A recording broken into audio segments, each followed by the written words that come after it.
कर रहे हैं। So this is the question जो आपने लिखा और अब हम इसकी अकाउंटिंग इक्वेशन बनाने जा रहे हैं। तो सबसे पहले यहाँ पे क्या किया, इन द बुक्स ऑफ मैसर चिंटू। अब हमने क्या करना है, क्या बना रहे हैं यहाँ पे हम, अकाउंटिंग इक्वेशन, है ना, अकाउंटिंग इक्वेशन। ठीक है, यहाँ अकाउंटिंग इक्वेशन यहाँ लिखेंगे स्टेटमेंट। हम एक फॉर्मेट बना रहे हैं, स्टेटमेंट, जिसके अंदर हम दिखाएंगे शोइंग अकाउंटिंग इक्वेशन। हम एक फॉर्मेट बना रहे हैं जिसके अंदर दिखाएंगे कि अकाउंटिंग इक्वेशन कैसे बनती है। ठीक है, ये हमने खींची लंबी लंबी लंबी लंबी लाइन है। ठीक है, लाइन का कलर कैसे चेंज हो गया भाई, ये लाइन का कलर कैसे चेंज हो गया, एक मिनट। अब देखिए, पहला कॉलम हमारा सीरियल नंबर, दूसरा कॉलम हमारा पर्टिकुलर्स। ठीक है, तीसरा जो इतना बड़ा हमने कॉलम बना दिया है, ठीक है, तीसरा जो इतना बड़ा हमने कॉलम बना दिया है, यहां पर हम अकाउंटिंग इक्वेशन लिखेंगे।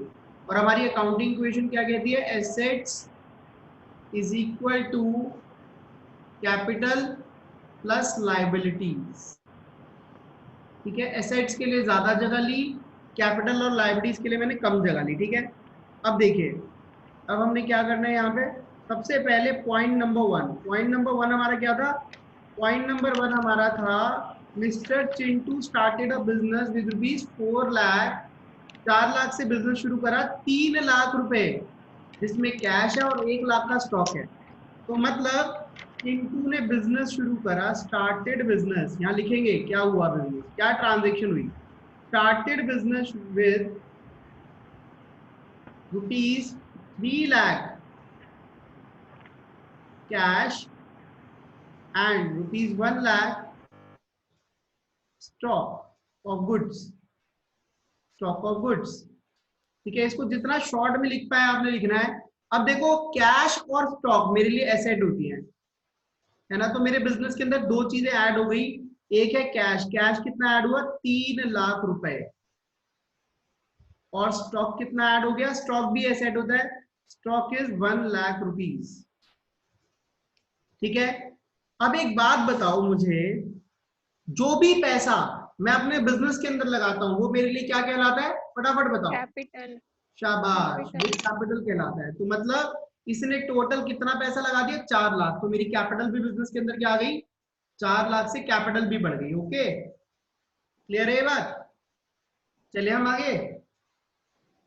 ठीक है सर, चलो अब हम आगे चलते हैं। ठीक है, पॉइंट नंबर टू, ठीक है, पर याद रहे जितनी चीजें हम करते जाएंगे उतनी ही हमारे फॉर्मेट्स वगैरह और अच्छे से समझ आते रहेंगे। परचेज गुड्स, याद रहे यहाँ पे कुछ इंपॉर्टेंट बातें हैं। Purchase goods for ₹50,000 from Sharma for cash. Sharma ji से मैंने माल खरीदा और उनको कैश दे दिया। ठीक है, तो चलो भाई, परचेज गुड्स। ठीक है, अब देखो मैंने गुड्स खरीदे, कितने के खरीदे, 50,000 के, तो गुड्स 50,000 से प्लस हो गए। ठीक है, ये हो गए प्लस, ये छोटा सा साइन डाल रहा हूं, आपने नहीं डालना, आपने सिर्फ 50,000 लेना है, प्लस हो गए 50,000। और आपके पास से दूसरा इफेक्ट क्या है, 50,000 रुपए कैश चला गया, कैश कम हो गया। ठीक है, गुड्स बढ़ गए और कैश कम हो गया, क्या कोई इंपैक्ट आया और किसी चीज पे, नहीं। ठीक है, अब हम क्या बनाएंगे, अब हम बनाएंगे न्यू इक्वेशन। ठीक है, we are going to make new equation. ठीक है, यहां पर ये लाइन खत्म हुई और अब हम यहां बनाने जा रहे हैं न्यू इक्वेशन। ये देखने के लिए क्या हमारी दोनों साइड्स इक्वल आ रही है, नहीं आ रही, फटाफट बताओ। 3 लाख में से 50,000 गए, कितने बचे, ओके, और स्टॉक 1 लाख में 50,000 ऐड हो गए, कितना आया, 1,50,000। तो यही ना, है ना भाई। और हमारी कैपिटल क्या चेंज किया, कैपिटल पे क्यों फर्क आएगा, एसेट्स 2.5 लाख की और 1.5 लाख की, दो तरह की एसेट होगी, हमारे 4 लाख की एसेट है, 4 लाख कैपिटल है। LHS is equal to RHS आ रहा है यहाँ पे। ठीक है, अब मैं बार बार न्यू इक्वेशन नहीं बनाऊंगा, ठीक है, अब आते हैं हम थर्ड पॉइंट पे। थर्ड पॉइंट कहाँ गया हमारा? थर्ड पॉइंट, तो थर्ड पॉइंट ये थर्ड पॉइंट हमारा ये रहा। थर्ड पॉइंट कहता है परचेज गुड्स फॉर रुपीज 30,000, 30,000 के हमने गुड्स खरीदे। किससे खरीदे? वर्मा जी से। ये कैसे खरीदे? उधार। अब हमने उधार की एंट्री करनी है। देखो भाई, अब यहां पे परचेज गुड्स, क्योंकि हमने उधार पे माल खरीदा है from Verma ji on credit, तो यहां लिखेंगे आप क्रेडिट। कितने के गुड्स खरीदे? गुड्स कितने से बढ़ गए? 30,000 से। ओके, ये प्लस हो गए। अब आप मुझे एक बात बताओ, इसका दूसरा इफेक्ट कहां पर आया? 30,000 रुपए लायबिलिटी बढ़ गई और वर्मा जी मेरे क्या बन गए? फटाफट बताइए। क्रेडिटर। क्रेडिटर, शाबाश वर्मा जी मेरे। अब मेरे पास गुड्स 20,000 के इंक्रीज हो गए। अब इसका दूसरा इफेक्ट कहाँ आएगा? मुझे बस ये बता दो आप। इसका कैश माइनस। हाँ, कैश माइनस होगा। कैश माइनस हो जाएगा, शाबाश। तो यहाँ मैं लिख देता हूँ ऐसे रेड मार्कर से। रेड मार्कर पतला कैसे होगा? रेड। 20,000 रुपए कैश माइनस हो गया। ठीक है बेटा, ये आंसर किसने दिया? आराध्य ने दिया है, तो आराध्य को मैं शाबाशी देना चाहूंगा। आराध्य ने दिया है? Yes sir. तो कन्या आप भी यही कहोगे, कुछ और कहोगे? सर इसमें मेंशन नहीं है कि उसने कैश में बोली है 20,000 रुपीज के हमने गुड्स खरीदे। यहाँ पे कहा, यहाँ लिखा है क्या? अच्छा एक मिनट देखो, शायद मेरी आंखें कमजोर हो गई। यहाँ पे क्या लिखा है? Purchase goods. ठीक है, purchase goods for rupees 20,000 from Sheela. क्या यहाँ पे लिखा है कहीं कि मैंने उसको कैश दिया? हाँ या ना? नो। क्या यहाँ कहीं लिखा है? मुझे लग रहा है दिख रहा है, यहाँ लिखा तो हुआ है, कुछ लिखा है ना? क्या यहाँ कुछ लिखा है भाई? बता तो दो। नहीं। नहीं लिखा।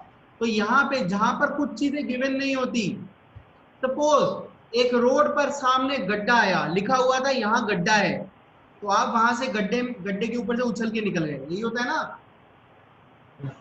यही होता है। अब दूसरे रोड पर आप पहुंच गए, वहां पर भी गड्ढा आया, लेकिन वहां लिखा नहीं था कि इस गड्ढे के ऊपर से ध्यान से निकले, तो आप क्या करोगे? गड्ढे में गिर जाओगे। आप कहोगे सर यहाँ तो लिखा ही नहीं था गड्ढे में गिरना है या नहीं गिरना है या उछल के निकलना है, तो हम गिर गए। हम एज्यूम कर लेते हैं गड्ढा यहाँ है ही नहीं क्योंकि लिखा ही नहीं है। ऐसे ही करोगे? तो समझ लो ये गड्ढा आ गया और इस गड्ढे से आपने बच के निकलना है अपनी समझ से।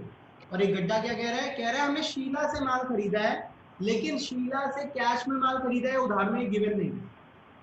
तो कैश में खरीदा है, उधार में गिवन नहीं है, तो आप मानोगे कि जनरली हमारी क्रेडिट ट्रांजेक्शन ज्यादा होती है, कैश ट्रांजेक्शन हमारी इतनी नहीं होती। तो हमने ये जो माल खरीदा है ये उधार पे खरीदा। ओके, तो यहाँ पे हमारी एजम्पशन क्या होनी चाहिए?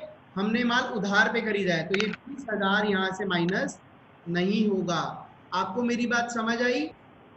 ठीक है जी, चले हम आगे। अब हम आते हैं फिफ्थ पॉइंट में। What is my fifth point? Fifth point क्या था भाई? अच्छा आप देखिए, सोल्ड गुड्स। कह रहे हैं sold goods costing 80,000 for 90,000 for cash. चलो भाई इसको करते हैं, ठीक है इसको करते हैं। Sold goods worth rupees 80,000 for rupees 90,000। अब मुझे एक बात बताओ, मेरे गुड्स कितने से कम होंगे? मेरे गुड्स जो कम होंगे वो कम होंगे 80,000 का माल चला गया। दूसरा इफेक्ट कहां पर आया? 90,000 रुपए कैश बढ़ गया। और इसका कोई और इफेक्ट भी है क्या? यस, इसका एक और इफेक्ट कैपिटल में क्या है? 10,000। Capital increase. हाँ एग्जैक्टली, मुझे 10,000 का फायदा हो रहा है, और फायदा मैं कहाँ लिखूंगा? ठीक है, फायदा मैं यहाँ पर लिख देता हूँ, 10,000 मेरी कैपिटल में ऐड कर दूंगा। ठीक है जी, ओके। तो अब मैं बार बार न्यू इक्वेशन नहीं बना रहा था, है ना? अब आपने न्यू इक्वेशन बनानी है, फटाफट न्यू इक्वेशन पे चलते हैं। ये देखो मेरी लाइन खिंच गई, ये हमारा क्वेश्चन भी हो गया एंड। ठीक है, ये क्वेश्चन हमारा समाप्त हो चुका है।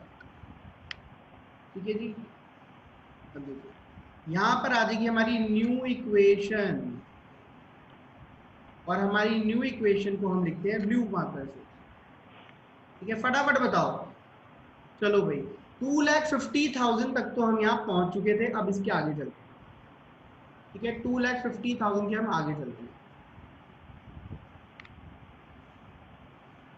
हाँ जी, 2,50,000 में 90,000 ऐड हो गए तो कितना आ गया 3,40,000। ठीक है, प्लस स्टॉक कितना है, ये मेरा कैश है, याद रहे ये मेरा कैश है। ओके, 150 प्लस 30 2 लाख माइनस 180 1,20,000, ये कौन है, ये मेरा स्टॉक है। आपने लिखना नहीं है ऐसे स्टॉक, वो ऑलरेडी आपने ऊपर लिख दिया, बहुत है इतना। ठीक है, इसके बाद कैपिटल कितनी, कैपिटल थी 4 लाख और 10,000, 4,10,000। लाइबिलिटीज आपकी है 50,000। सर क्या दोनों साइड इक्वल आएंगी? बेटा दोनों साइड इक्वल आएंगी ही आएंगी। मैंने कहा था ना, भगवान कृष्ण भी अगर धरती पे आ जाए और आपको बोले कि बेटा आप गलत कर रहे हो, ठीक है, तो आप कहना कि ऐसा LHS और RHS हमेशा इक्वल ही आएंगे। ये कितना आ रहा है भाई 4,60,000, और ये भी कितना आ रहा है 4,60,000। ठीक है, LHS is equal to RHS। ठीक है, तो हमने प्रूव कर दिया कि हमने क्या फॉलो करा है, अच्छे से क्या फॉलो करा है, डबल एंट्री बुककीपिंग सिस्टम, जो हमें क्या बताता है, हर ट्रांजैक्शन के डबल इफेक्ट्स होते हैं, जो डबल इफेक्ट दोनों साइड्स को बैलेंस रखते हैं, LHS और RHS को इक्वल रखते हैं। क्लियर हुई ये बात? Yes sir. कोई डाउट है तो यू कैन आस्क।